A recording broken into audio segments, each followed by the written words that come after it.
আসসালামু আলাইকুম। আজকে এশিয়া কাপের একটা হাই ভোল্টেজ ম্যাচ হতে যাচ্ছে। এই ম্যাচে যে জিতবে তার জন্য ফাইনাল খেলার জন্য একটু হলেও স্বপ্ন বেঁচে থাকবে, আর যে হেরে যাবে তার এখানে ফাইনাল খেলার স্বপ্ন শেষ করতে হবে। আজকের ম্যাচটা শ্রীলঙ্কা ভার্সেস পাকিস্তান।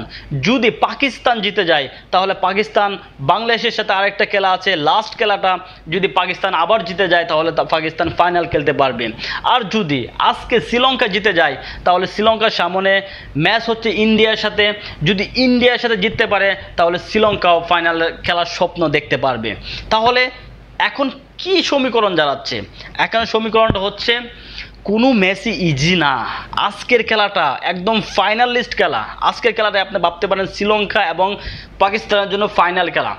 আজকের খেলাটা তারা এইরকমভাবে খেলবে, এশিয়া কাপ ফাইনাল খেলার স্বপ্নটুকু বেঁচিয়ে রাখার জন্য চেষ্টা করবে। কারণ আমরা আগে শুনছি আফগানিস্তান এশিয়ার দ্বিতীয় বৃহত্তম দল, কিন্তু আফগানিস্তানকে বিদায় হতে হয়েছে শ্রীলঙ্কা বাংলাদেশের সাথে হেরে। তারপরে আমরা শুনেছি অনেকের কাছ থেকে শ্রীলঙ্কা এশিয়ার দ্বিতীয় বৃহত্তম দল, সেই শ্রীলঙ্কার টিম বাংলাদেশের সাথেও হেরে গিয়েছে। তাহলে এখন কি সমীকরণ দাঁড়ায়? এশিয়া কাপে যে সুপার 4 আছে, এখানে যে 4টা টিম, এটার ভিতরে সবচেয়ে ফেভারিট আপনি ইন্ডিয়াকে ধরতে পারেন। কারণ ইন্ডিয়াকে হারানোর মতো একটা টিমই আছে, এটা হচ্ছে বাংলাদেশ। কারণ বাংলাদেশ কখন কি করবে এটা কেউ জানে না। আর ইন্ডিয়া দল আগের থেকে টার্গেট করে রেখেছিল বাংলাদেশকেই। যদি সুপার 4-এ যায় তাহলে তাদের সবচাইতে হাই ভোল্টেজ এবং সবচাইতে পাল্টাপাল্টি লড়াইয়ের ম্যাচ যেটা, এটা বাংলাদেশের সাথেই হবে। কিসের জন্য?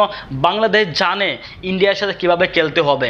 কারণ আজ পর্যন্ত বাংলাদেশ যতগুলো ইন্ডিয়ার সাথে ম্যাচ খেলেছে, কোনো ম্যাচ ইন্ডিয়া ইজিভাবে জিততে পারে নাই। ওয়ান সাইড, যেটাকে বলা হয় ওয়ান সাইডভাবে জিততে পারে নাই। একদম শেষ মুহূর্ত পর্যন্ত ইন্ডিয়াকে নয়তোবা বাংলাদেশকে অপেক্ষা করতে হয়েছে। এখানে ইন্টারেস্টিং হচ্ছে ইন্ডিয়ার সব মানুষ চায় যে আজকে পাকিস্তান হেরে যাক এবং পাকিস্তান এই টুর্নামেন্ট থেকে একেবারে কমপ্লিটলি আউট হয়ে যাক। কারণ আজকে যদি পাকিস্তান হেরে যায় তাহলে একটু প্রেশারটা বাংলাদেশের সাথে পড়বে। যদি আজকে পাকিস্তান হেরে যায় তাহলে পাকিস্তানের ভিতরে কাজ করবে এটাই, আমাদের তো 2টা ম্যাচ হেরে গেলাম, তাহলে লাস্ট ম্যাচ বাংলাদেশের সাথে এইটা আমরা একদম ফ্রিডমভাবে খেলবো। তখন তারা হয়তো অনেক বেশি ফ্রিডমভাবে খেলবে, কোনো চাপ থাকবে না, কোনো কিছুই না। কারণ তারা জানে এই ম্যাচ খেলার পরে জিতলে বা হারলে তাদের দেশে যেতে হবে। তার জন্য তারা চাইবে লাস্ট একটা জয় নিয়ে দেশে যাওয়ার জন্য। তার জন্যই বলি আজকে পাকিস্তান জিতে যাক। আজকে যদি পাকিস্তান জিতে যায় তাহলে পাকিস্তান বাংলাদেশের কাছে আন্ডার প্রেশারে থাকবে। বাংলাদেশ 100% পাকিস্তানকে হারাতে পারবে। কিসের জন্য? বাংলাদেশের যে পারফরমেন্স এবং বাংলাদেশের যে খেলার উন্নতি হয়েছে এবং সবাই যেরকম অ্যাগ্রেসিভভাবে আছে, বাংলাদেশের জন্য এটা পসিবল। শ্রীলঙ্কা এমন একটা দল, তারা এশিয়া কাপ আসার আগে তারা কোনো দেশের সাথে যদি সিরিজও খেলে তাহলে ওইখানেও তারা বাজে পারফরমেন্স করে। যদি তারা এশিয়া কাপে চলে আসে তখন তারা এত ভালো পারফরমেন্স করে যা বলার মতো নয়, আউটস্ট্যান্ডিং পারফরমেন্স করে।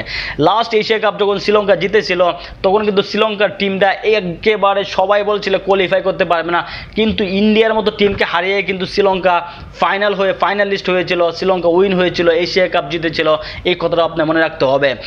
আমরা সবসময় চাই যে বাংলাদেশ এশিয়া কাপ ফাইনাল খেলুক, এবং সবচেয়ে বড় সমস্যা হচ্ছে বাংলাদেশের 24 ঘন্টার ভিতরে 2টা ম্যাচ এবং 2টা ম্যাচ হচ্ছে হাই ভোল্টেজ ম্যাচ ইন্ডিয়ার সাথে এবং পাকিস্তানের সাথে। যদি প্রথম ম্যাচটা পাকিস্তানের সাথে থাকতো তাহলে কোনো সমস্যা ছিল না, কিন্তু ইন্ডিয়ার সাথে প্রথম ম্যাচটা এটা আমাদের কী হয় আমরা বলতে পারি না, কে জিতে কে হারে। তারপরে বাংলাদেশের জন্য শুভকামনা, ভালো থাকবেন।